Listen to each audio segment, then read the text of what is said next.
If you're like most mechanical keyboard enthusiasts, your first exposure to the hobby probably looked something like this, and sounded something like this.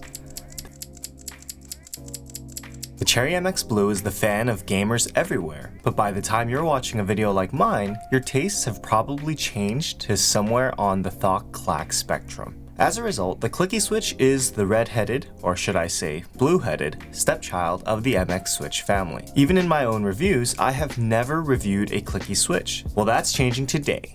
Today we're taking a trip down memory lane with the Chosfox Arctic Foxes. The Arctic Fox is a clicky switch that's manufactured by Kailh. Specifically, it's a click bar switch. Now, if you're unfamiliar with clicky switches, you might be wondering, what the heck is a click bar?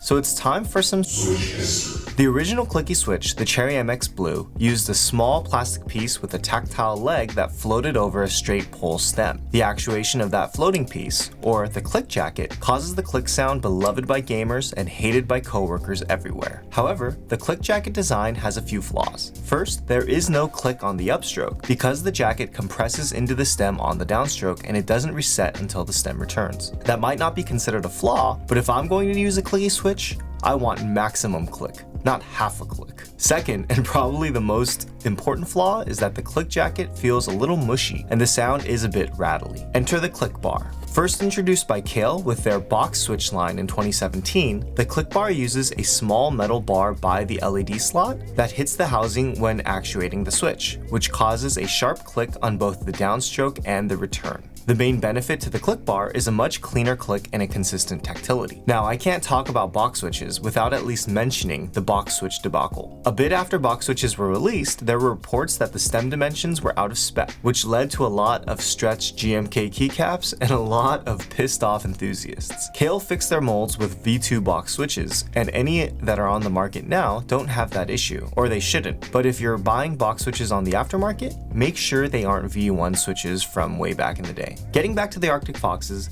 they have a full PC housing with a palm stem. It has a 52-gram actuation spring with a 1.7mm pre-travel and 3.6mm total travel. I measured the pre-travel at roughly 1.5mm, but because of the force building on the click bar, the tactility feels a lot more like a P-bump with significantly less pre-travel. They come factory pre-lubed, although we'll talk about that, and they are light and crispy. Here's a quick typing test with my impressions on the screen.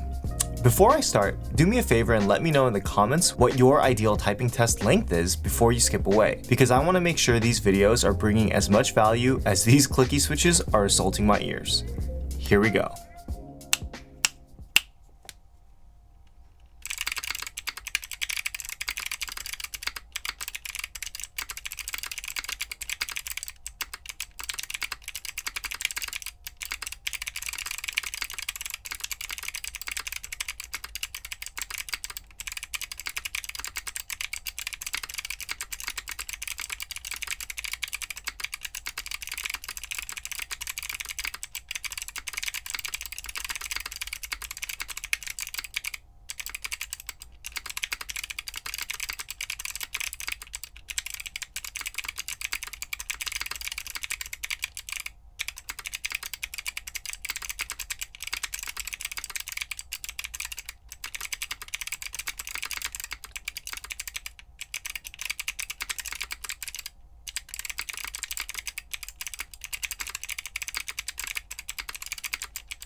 So if you couldn't tell from my previous videos, I prefer lighter spring weights on switches for extended typing. To me, the Arctic Foxes are a great balance between a light actuation and a satisfying tactility. Some of the lighter actuating switches, like the box whites, sound a little too brittle in the highs for my taste. There's a reason why the Arctic Foxes are apparently one of the most popular switches in China, whereas clicky switches are a lot more popular in general. Just for good measure, here's a quick comparison between the Arctic Foxes and SCKM Blue Alps, which are considered by many to be the ultimate clicky switch.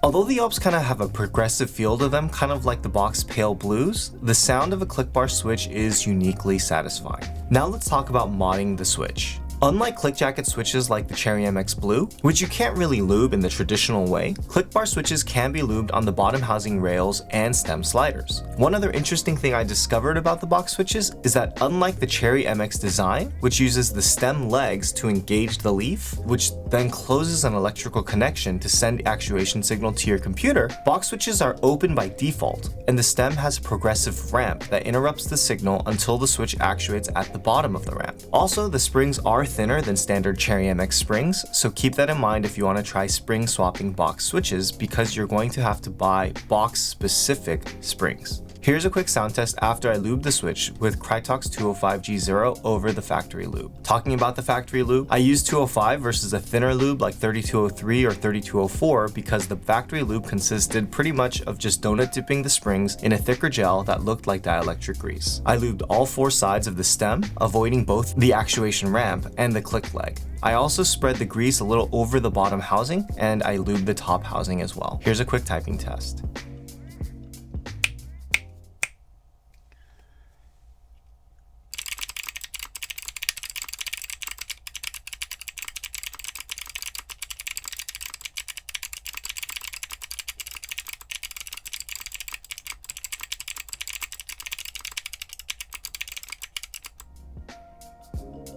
Overall, these switches are a huge improvement over the rattle of Cherry-style clicky switches, and I found myself really enjoying them as I planned this review. It's a nice change of pace, and they are really pleasurable to type on. If you're getting tired of the meta and want to try something new, I definitely recommend the Arctic Fox switches. And I can't really think of any negatives to the switch, other than the fact that you might get some death glares in public spaces. Well, that's going to be it for me today, guys. If you liked this video, be sure to loudly click on that like button. And if you didn't like the video, try watching the typing test a couple more times. I like you, I'm MakerMods, and I'll catch you in the next video.